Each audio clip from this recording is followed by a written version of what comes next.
Hey guys, welcome to my channel Cute Love. चलिए तो फिर द राइवल अरेंज मैरिज का पार्ट 5 एक्सप्लेनेशन शुरू करते हैं। तो लास्ट पार्ट में हमने देखा था कि विंग जिंगशी में जाता है और उसे एक सीक्रेट कमरा मिलता है। विभूषण जब उस कमरे के अंदर जाता है तो वो जो देखता है उसे देखकर वो काफी शॉक्ड हो जाता है।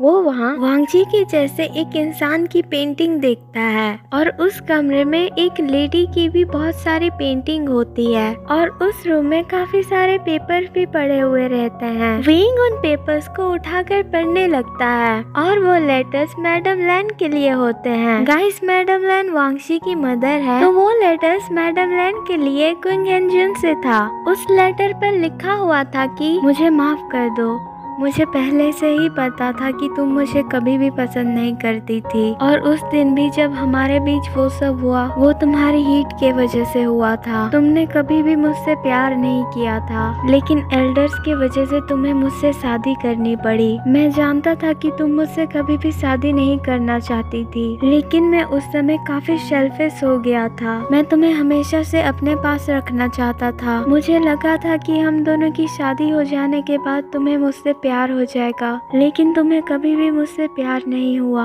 और इसी तरह से हमारा पहला बेटा इस दुनिया में आया। मैंने सोचा था कि हमारा बच्चा हमें करीब लेकर आएगा, लेकिन वो कभी भी नहीं हुआ और एक दिन इसी तरह से तुम्हारी हीट दोबारा आ गई। तुम उस समय काफी दर्द में थी, तो मैंने तुम्हारी मदद करने की कोशिश की, लेकिन तुमने मुझे अपने आप को छूने नहीं दिया। तुमने मुझसे कहा कि तुम यहाँ से चले जाओ, मुझे तुम्हारी कोई जरूरत नहीं है, लेकिन तुम उस समय काफी दर्द में थी और मैं वो नहीं देख सकता था। तो मेरे पास और कोई रास्ता नहीं बचा था सिवाय तुम्हारे साथ जबरदस्ती करने के। मैं तुम्हारे साथ कभी भी जबरदस्ती नहीं करना चाहता था, लेकिन मैं तुम्हें कभी भी दर्द में भी नहीं देख सकता था। और उस इंसिडेंट के कुछ दिन बाद तुमने एक एल्डर को मार दिया और जब मुझे पता चला कि तुमने एक लैन एल्डर को मार दिया है तो मुझे पता था कि तुमने वो मेरे वजह से किया है। और जब मैंने उसके बाद तुम्हारी आंखों में देखा तो तुम्हारी आंखों में साफ साफ मेरे लिए नफरत नजर आ रही थी। मैं उस समय जानता था कि तुम चाहती थी कि मैं वहाँ से चला जाऊँ,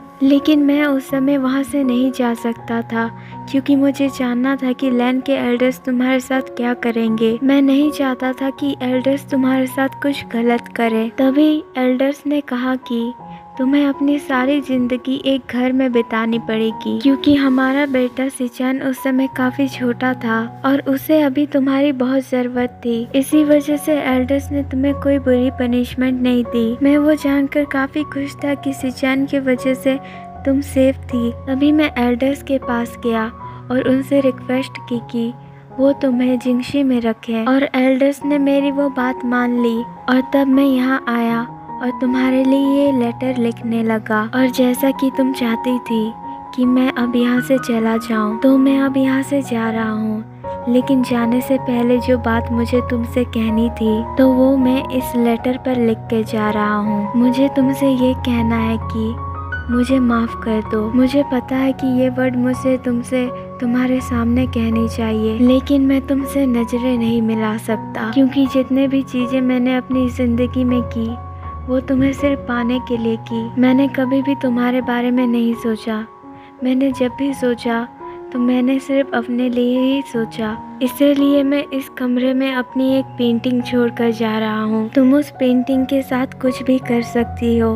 उसे जलाना चाहती हो तो तुम उसे जला सकती हो। तुम जो भी सजा मुझे देना चाहती थी वो तुम इस पेंटिंग को दे सकती हो। और मैं बस तुमसे ये कहना चाहता हूँ कि मैं यहाँ से बहुत दूर चला जाऊँगा और अपनी ज़िंदगी ख़त्म कर दूँगा। जितनी भी चीज़ें मैंने तुम्हारे साथ की है उसके लिए तो मुझे मर ही जाना चाहिए। मुझे नहीं पता कि तुम इस लेटर को कब पढ़ोगी, लेकिन मुझे पता है कि तुम इस कमरे को जल्दी ही ढूंढ लोगी। तुम्हें देरी नहीं लगेगी, क्योंकि मैंने तुम्हारी जैसी लड़की कभी भी नहीं देखी है। क्योंकि तुम बहुत शरारती थी। और आखिरी बार मुझे तुमसे कहना है कि मुझे माफ़ कर दो। मुझे पता है कि तुम मुझे कभी भी माफ़ नहीं करोगी, लेकिन मैं बस तुमसे ये कहना चाहता था। उसके बाद विभूषण उस लेटर को पढ़ने के बाद मैडम लैन की पेंटिंग की तरफ जाता है। मैडम लैन की हर पेंटिंग के पास एक लेटर होता और उस लेटर पर किंग हेंजुन ने कहा था कि तुम्हें पता है, जब जब मैंने तुम्हें देखा तब तब मैंने तुम्हारी ये पेंटिंग्स बनाई। मुझे तुमसे पहली नज़र में ही प्यार हो गया था। मैं ये अपनी बनाई हुई पेंटिंग्स तुम्हें दिखाना चाहता हूँ। इसी तरह हर पेंटिंग के पास एक लेटर होता और उस पर लिखा होता, ये पेंटिंग मैंने तब बनाई जब मैंने तुम्हें पहली बार देखा। विभूषण जब दूसरी पेंटिंग के पास जाता तो वहाँ पर भी लिखा हुआ होता कि ये पेंटिंग मैंने तब बनाई जब मैं तुमसे दूसरी बार मिला। ऐसे ही हर पेंटिंग के पास एक लेटर होता। उसके बाद विभूषण किंग हेंजुन की पेंटिंग की तरफ जाता है।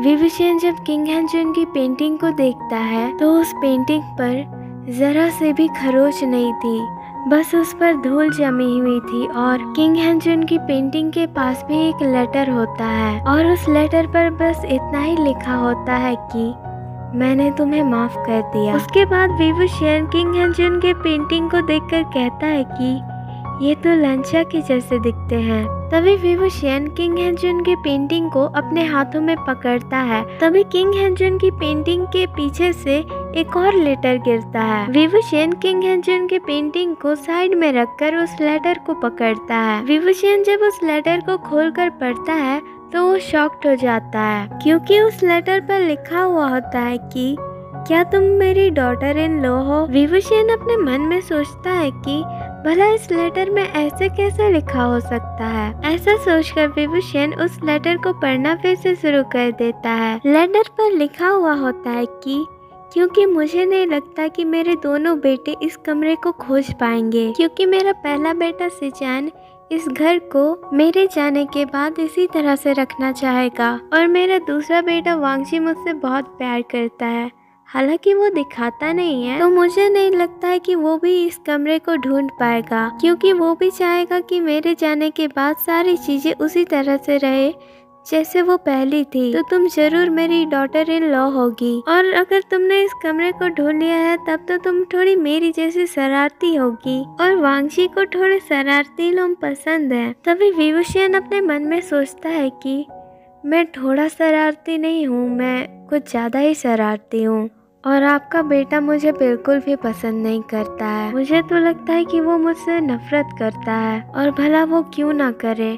आज जो मैंने उससे कहा है उसके बाद वो मुझसे नफरत ही करेगा ना। उसके बाद विभूषण फिर से लेटर पढ़ना शुरू कर देता है। लेटर पर लिखा हुआ होता है कि तुम्हें किंग हेंजुन जरूर वांगजी की तरह दिखे होंगे। मुझे भी लगता है कि वांगजी थोड़ा थोड़ा किंग हेंजुन की तरह दिखना शुरू हो रहा है, तो वो बड़ा होकर जरूर किंग हेंजुन की तरह दिखेगा थोड़ा। अगर तुम मेरी तरह शरारती हो तो जरूर वांगजी तुम्हें पसंद करता होगा और फिर तुम दोनों की शादी हुई होगी। और अगर ऐसा नहीं है तो अगर तुम्हारी शादी मेरी तरह हुई है तो मैं बस तुमसे इतना कहना चाहती हूँ कि तुम मेरे बेटे वांगजी को एक चांस देकर देखो। वो काफी अच्छा लड़का है, उसे बस अपनी फीलिंग एक्सप्रेस करने नहीं आती है। विभूषण धीरे से कहता है कि आपका बेटा तो बहुत अच्छा है, लेकिन मैं ही एक हूँ जो उसके लिए बुरा पार्टनर बना है। वो तो मुझसे बेटर पार्टनर डिजर्व करता है। ऐसा कहकर विभूषण फिर से लेटर पढ़ना शुरू कर देता है। लेटर पर लिखा हुआ होता है, अगर तुम दोनों के बीच कभी लड़ाई हो जाए तो तुम बुरा नहीं मानना, क्योंकि मेरा वांगजी उसी तरह से है। वो बाहर से काफी कोल्ड है, लेकिन वो अंदर से काफी काइंड पर्सन है। और मैं तुम्हें एक सलाह देना चाहती हूँ। अगर तुम चाहती हो कि वांगजी तुम्हारी बात माने और तुम्हें कभी इग्नोर ना करे, तो तुम्हें उसके लिए उसका राइवल बनना पड़ेगा। एक ऐसा राइवल जो उसे टक्कर दे पाए और जो थोड़ा नोटी हो।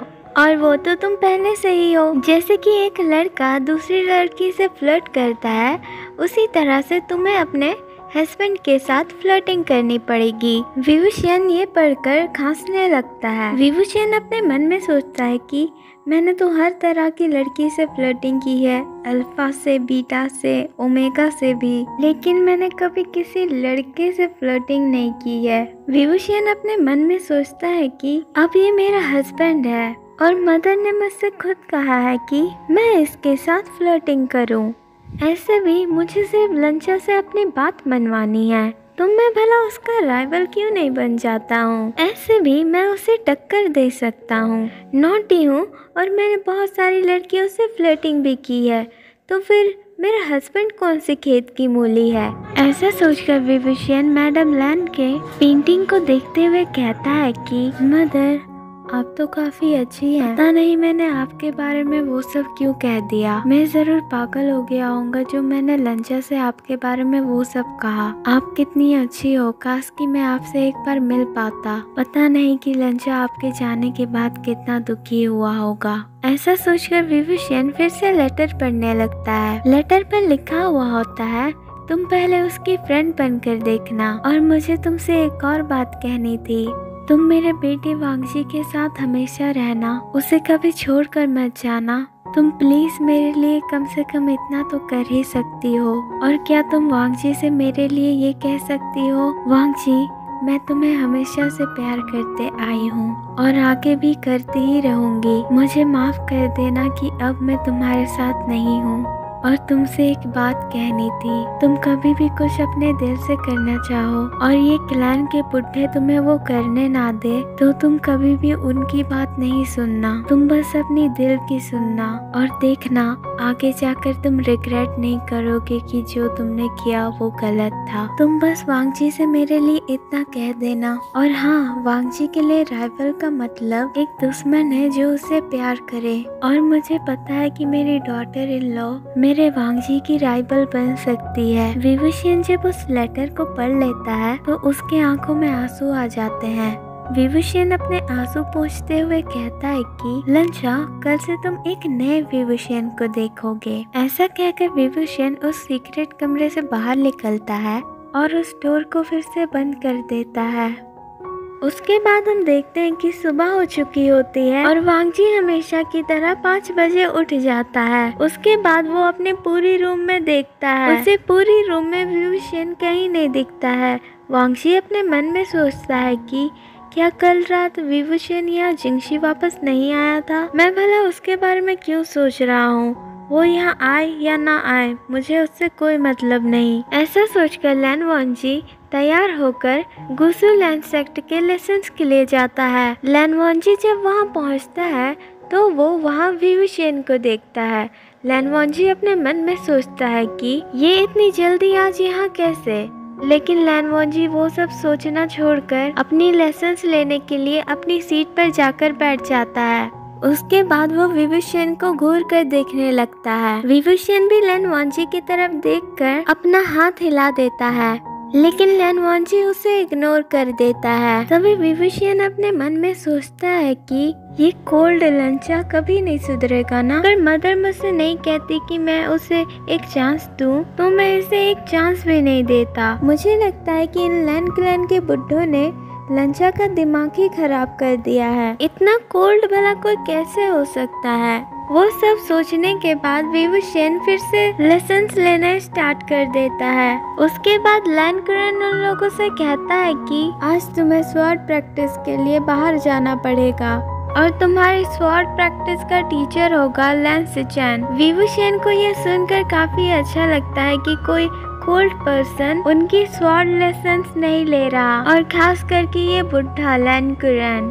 ओह सॉरी, मेरा मतलब लंचा के अंकल लैन कुरन। जब से मदर ने इन लैन क्लैन के एल्डर्स को बुढ़े कहा है, तब से मैं इन्हें से बुढ़े ही कहे जा रहा हूँ। अगर कभी मैंने ये किसी के सामने कह दिया तो ये बुढ़े तो मुझे मार ही देंगे। हे गाइस, तो आज का पार्ट यहीं खत्म करते हैं। और गाइस, कल मैं इसलिए वीडियो अपलोड नहीं कर पाई थी क्योंकि कल मैं कहीं चली गई थी। तो गाइस, जब मैंने फेरी फैन फिक्शन का फर्स्ट पार्ट डाला था तो मुझे बहुत लोगों ने कमेंट करके कहा था कि क्या मैं उन कैरेक्टर्स को द अनटेम्ड कैरेक्टर्स के नाम से बुला सकती हूँ। तो जब आप लोगों ने ऐसा कहा था तभी मैंने ऑथर को मैसेज कर कह दिया था कि क्या मैं द अनटेम्ड कैरेक्टर्स के नाम को यूज कर सकती हूँ। तो उन्होंने मुझसे कहा कि मैं कर सकती हूँ। तो मैं जब फेरी का नेक्स्ट पार्ट अपलोड करूँगी तो मैं उन्हें द अनटेम्ड कैरेक्टर्स के ही नेम से बुलाऊंगी। तो गाइस, आज के लिए बस इतना ही। आपको अगर ये स्टोरी पसंद आई तो लाइक कर दीजिएगा इस वीडियो को, शेयर कर दीजिएगा वांगशम फैंस के साथ और मेरे चैनल को सब्सक्राइब कर लीजिएगा। तो thanks for watching my video, bye.